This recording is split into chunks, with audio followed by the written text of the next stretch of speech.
So that's not the only secret society that's on Yale's campus. They also have Scroll and Key is another secret society, as well as Wolfhead. Some of you might have seen some of the footage, which obviously we don't know if it's legit or not, because it did air on ABC, where they supposedly people snuck inside of a ceremony at Skull and Bones and filmed it, a fake mock murder ritual. He's come pretty close. She was part of a team that successfully recorded part of the initiation ceremony that takes place in the Tombs courtyard. Okay, you have the doorway here. Yeah. Okay, then to the right you have a hedge, and then you have an evergreen tree. If you follow that line straight back, courtyard's in there. Oh, okay. So that's where they have the ceremonies in the outdoor part of it. Part of it was indoor, so we only got to see the outdoor part. Right. We only got and to listen to the outdoor part. God only knows what went on indoors. And what did you hear? What was it you know? You managed to get this unique it was disgusting. It was gross. I mean, they were pretending to murder people.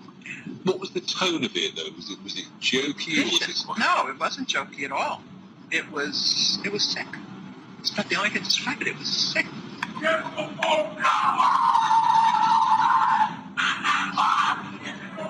What you're hearing is the first recording ever made of the Skull and Bones initiation ceremony. It has never been broadcast before.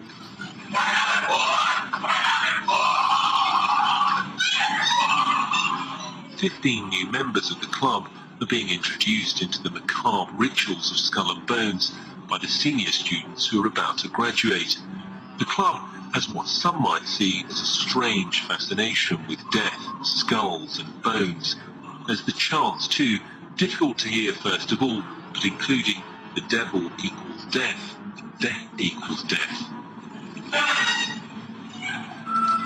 But believe me, those are the types of rituals that they perform. It's the same type of rituals we see at Bohemian Grove. It's the same type of rituals that the Freemasons perform. They do mock murders. These are all things that are done when these people are indoctrinated and are progressing inside of these fraternal secret societies. Now, when you think of the control that these powerful families have, specifically here in our country, but there is also, obviously, around the world, other orders. Here, the Order of Skull and Bones. Over in the UK, they have the Group at Oxford, which is linked to the Rothschilds. The Group is another secret society, and it also has links to Skull and Bones. But look at this. Now, you might not have heard of some of these families, but when you see what they're prominent in and what really they have a lot of control over, it's laughable, because these people all come from inside of Skull and Bones, and these are all industries, especially in the 1800s, that gave these people tons of control. We have the Whitney family, the Perkins family, the Stimson family, the Taft family, and of course, as all of us know, Taft became the son of the original Taft, who was one of the founders, became president of the United States. The Wadsworth family, the Gilman family, the Phelps family, the Bundy family, the Lord family.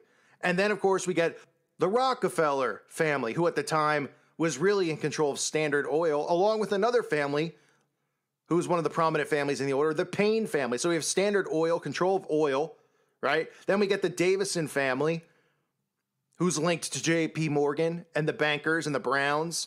Then we get the Harriman family, who was in control of the railroads. That family is also linked to the Bush family.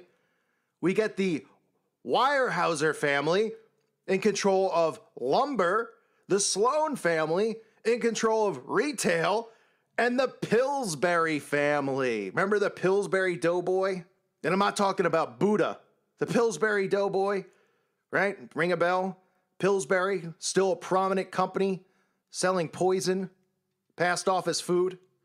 Well, before they were a brand name, they were in control of flour milling. So we have Standard Oil control through the order, control of the railroads, which at the time, you know, railroads are still something that's very important for them, but obviously it's not as important as it used to be. So they had railroads, oil, lumber to build, retail to sell, banking with J.P. Morgan, as well as the Browns and other banksters, and food, flour milling. All of this connected to this one secret society, this one order out of thousands of orders in this country. Obviously, Skull and Bones is one of the more prominent organizations inside of the pyramid. But remember, when members of this group, there's not as many as you would think because they only bring in 15 new people a year. So when they go into, the Trilateral Commission, the Bilderberg Group, the Council on Foreign Relations, see, these are all larger organizations made up of people from many different secret societies. So I'm trying to symbolize this so the younger people out there understand. So these are groups, these bigger groups where they go and they meet and they dictate policy on world government is what they're doing.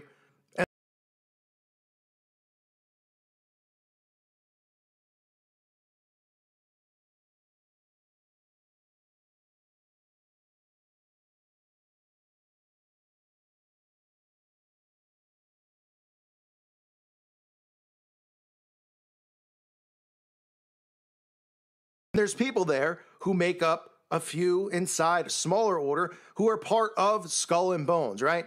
Out of maybe 35 people, 100 people, however many are involved in these meetings. And there's also people there from other secret societies, whether it's somewhere from Stanford, somewhere from Harvard or Princeton. So this is where